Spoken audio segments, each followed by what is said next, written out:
Hai semua, gua Wasa. Kali ini mau ngebahas monitor nih, monitor terbaru yang baru aja gue beli.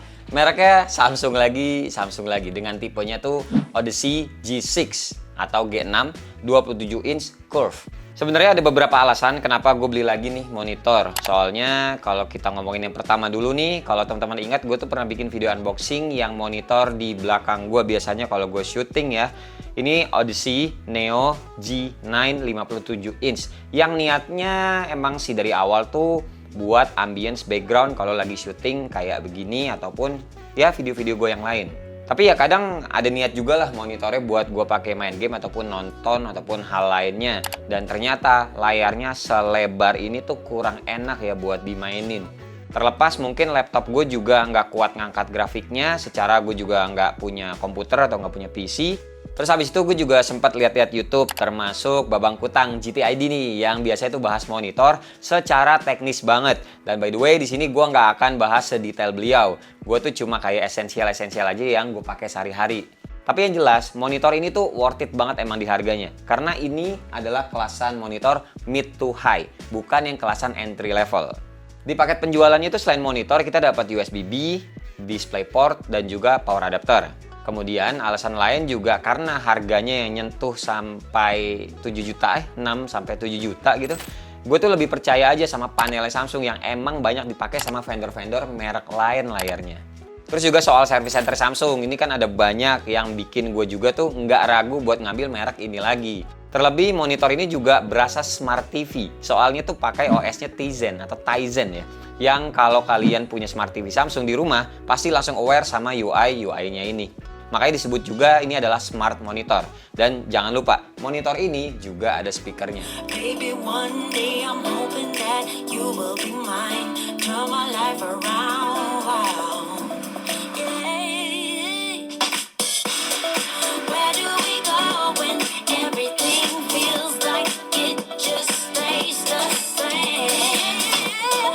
Where do we go from here when everything is aplikasi-aplikasi standar buat nonton kayak YouTube, Netflix, Prime TV, Apple TV juga ada semuanya di sini dan bisa teman-teman tambahin juga di menu aplikasi lainnya. Monitor ini juga kalau misalkan ada update langsung by OTA ya, pastiin aja kesambung sama WiFi. Yang jelas faktor-faktor tersebut itulah yang akhirnya mantepin hati gua buat memilih monitor ini yang rencananya tuh emang mau gua taruh di kamar nantinya buat nemenin laptop gua. Overall kalau kita ngomongin materialnya ini tuh plastik semua ya, baik yang bagian luar tiangnya dan juga kaki-kakinya ini. Layarnya tuh matte, nggak glossy, jadi enak, nggak begitu mantul-mantul. Dan bagian belakangnya ciri khasnya Odyssey ya, ada lampu-lampu RGB yang bisa kita setting sendiri, mau model kayak gimana modenya. Serta di depannya juga bagian kanan kiri yang sebelah bawah ini ada lampu RGB-nya juga. Lanjut di tengah bawah, di sini ada logo Samsung dan di bawahnya ini tuh ada 5 tombol manual yang bisa dioperasiin secara manual gitu ya, selain pakai remote-nya. Monitor ini juga pastinya bisa di tilt up ya, kayak begini, down juga bisa, terus juga bisa dinaik turunin, ke kanan, ke kiri, panning kayak gini juga bisa, dan juga bisa diputar orientasinya jadi vertikal kayak begini. Terserah bisa ke kanan atau ke kiri muternya. Ada remote kecilnya juga bawaan dan ini tuh nggak pakai baterai karena bisa dicas pakai USB Type-C.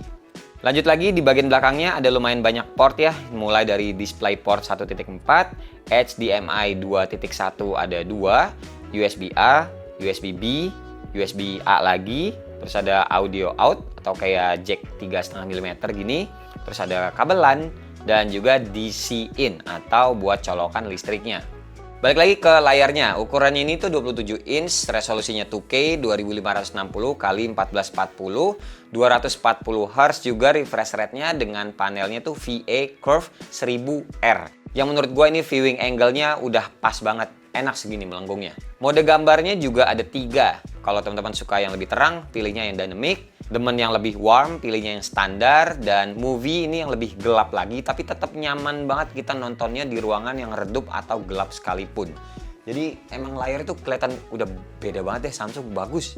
Tapi nggak sampai situ juga, ada settingan eye care-nya. Dan ini lumayan penting karena kita bisa seharian natap layar ya. Dan ini juga bisa di set adaptif, jadi mengikuti cahaya di ruangan. Bisa menggelap sendiri, bisa terang sendiri, ya tergantung terang ruangannya. Terus di bagian display juga ini tuh ada banyak lagi settingannya. Mulai dari kita bisa ngatur brightness, ngatur kontras, sharpness, color, tint, dan yang banyak lagi lah pokoknya opsinya nih. Sementara kalau teman-teman pakainya ini buat main game, tenang aja, monitor ini punya settingan game mode yang seru. Mulai dari setting response time, bisa standar, faster, sampai ke ekstrim. Game picture ini juga ada mulai dari standar, RPG, RTS, FPS, sport, dan custom yang kayak di awal tadi ya. Ada kita bisa setting-setting pokoknya. Ultra wide game view juga kalau connect sama PC atau laptop bisa jadinya, cuma menurut gue tetap enakan yang 16:9, cuma ya selera lah. Terus ada juga virtual aim point. Jadi ini ada kursor target gitu tengah-tengah layarnya. Teman-teman juga bisa setting ganti-ganti warnanya, nggak cuma merah ini doang. Terus ada help guide dan juga game setting dengan settingan sebanyak ini juga ya. Sampai ada game HDR mau di on ataupun off sekalian. Nah, gue ngetes main game juga ini responnya cepat banget di monitornya. HDR-nya kalau kita onin ini bisa lebih nambah terangnya gitu loh. Jadi lebih jelas ngelihatnya. Kayak misalkan ini gue main Resident Evil, jadi lebih kelihatan kalau HDR-nya tuh dinyalain begini. Terus ada beberapa game 60 fps ini juga enak semuanya. Bahkan kalau kalian juga ada game yang nyampe 120 fps, ini juga jalan dengan smooth banget pokoknya, kayak ngemanjain mata lah pokoknya. Karena ya selain ngetes main game PS5, gue juga ada ngetes pakai laptop nih. Pastinya ya aman-aman aja. Layarnya beneran bagus ini untuk harganya. Nggak heran sampai ada beberapa toko yang jualan juga habis gitu loh barangnya. Karena sejatinya ini monitor bukan monitor yang baru banget. Monitor ini tuh udah ada dari tahun kemarin, tahun 2023. Terakhir, karena ini adalah Samsung, jadi masuk ke jajaran ekosistem SmartThings-nya. Bisa dikendaliin dari handphone kalau kalian tuh lupa naruh remote aslinya ada di mana. So, gimana menurut teman-teman? Menarik banget kan monitornya, dan gue ngerasa ini tuh kayak nggak salah pilih sih. Samsung juga ngasih garansi 3 tahun buat panelnya. Jadi kayak gimana ya? Beli sekali, jangka waktu pakainya panjang.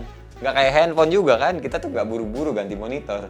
Dan ya udah paling segini aja video sharing-sharing gua terkait monitor terbaru gua ya, Samsung Odyssey G6. Yang mana semoga bisa ngebantu teman-teman yang mungkin lagi nyari monitor juga. Ya kalau budgetnya ada nyampe ke sini ya silakan, bagus juga. Tapi kalau misalkan budgetnya cuma mentok di mungkin 4 juta gitu paling mentok ya, entry level yang lain mungkin ada kali ya. Cuma ya gua nggak yakin bakal sebagus ini sih. Apalagi ini kan ada smart Tizen-nya, Tizen OS gitu.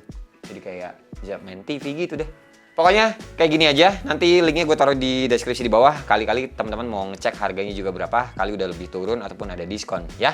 Terima kasih buat teman-teman yang udah nonton dari awal sampai akhir. Sampai ketemu di video selanjutnya. Bye-bye. Cheers.